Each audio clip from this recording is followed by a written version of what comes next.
Pernah dengar suara gagak di tengah malam atau melihat seekor gagak hitam terbang rendah dan langsung merinding? Kita sering dikasih tahu kalau gagak itu pertanda buruk, pertanda kematian. Tapi pertanyaannya, kenapa? Kenapa bukan burung lain yang jadi simbol kematian? Apakah gagak memang punya hubungan mistis dengan kematian? Atau ini cuma mitos yang berkembang? Sejak ribuan tahun lalu, gagak udah jadi bagian dari cerita-cerita mistis. Di Eropa, terutama pada zaman pertengahan, gagak sering terlihat berkeliaran di sekitar medan perang atau tempat eksekusi. Kenapa? Karena gagak adalah burung pemakan bangkai.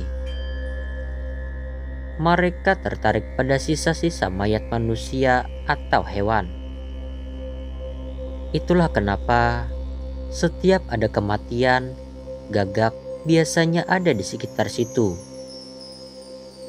Nah, dari situ orang mulai berpikir, jangan-jangan gagak ini pembawa kematian. Padahal mereka cuma datang karena ada makanan. Gagak juga muncul di banyak kebudayaan sebagai simbol yang kuat. Dalam mitologi Norse, Dewa Odin punya dua gagak, yaitu Hugin dan Munin, simbol pikiran dan ingatan. Tapi di sisi lain, di cerita rakyat Eropa dan Amerika, gagak justru jadi lambang duka dan kematian.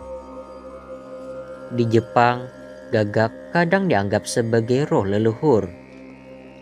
Sedangkan di Indonesia, gagak jarang dibahas.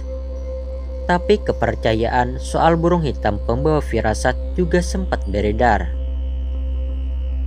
Jadi, sebenarnya bukan cuma soal apa yang dilakukan gagak, tapi bagaimana manusia menafsirkannya.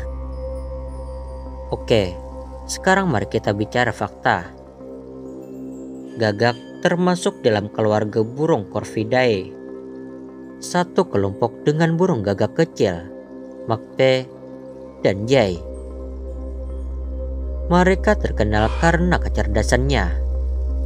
Bahkan, gagak bisa menggunakan alat, menyimpan makanan, dan mengenali wajah manusia. Tapi kenapa harus bangkai? Karena gagak adalah oportunis.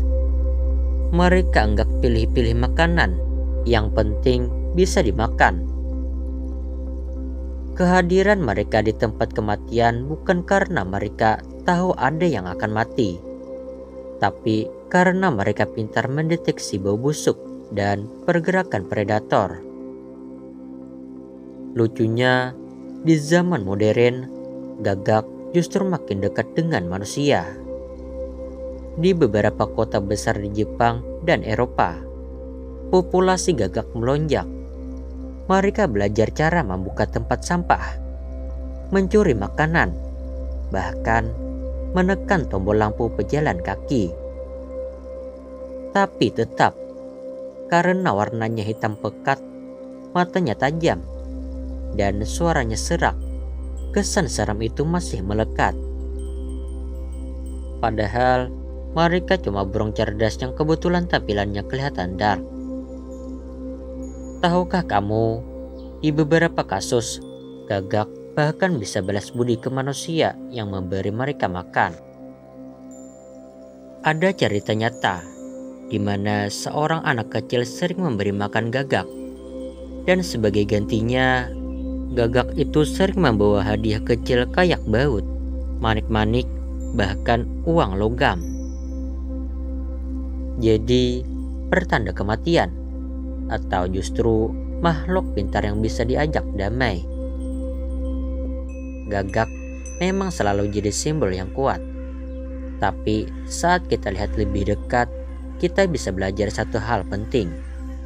Jangan cepat percaya hanya karena katanya.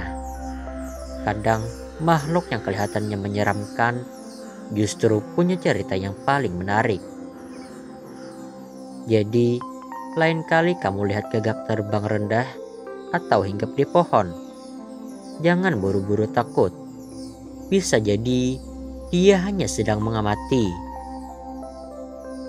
Kalau kamu suka video ini, jangan lupa like, share, dan subscribe untuk video menarik lainnya. Sampai jumpa di video berikutnya di Wild Neural.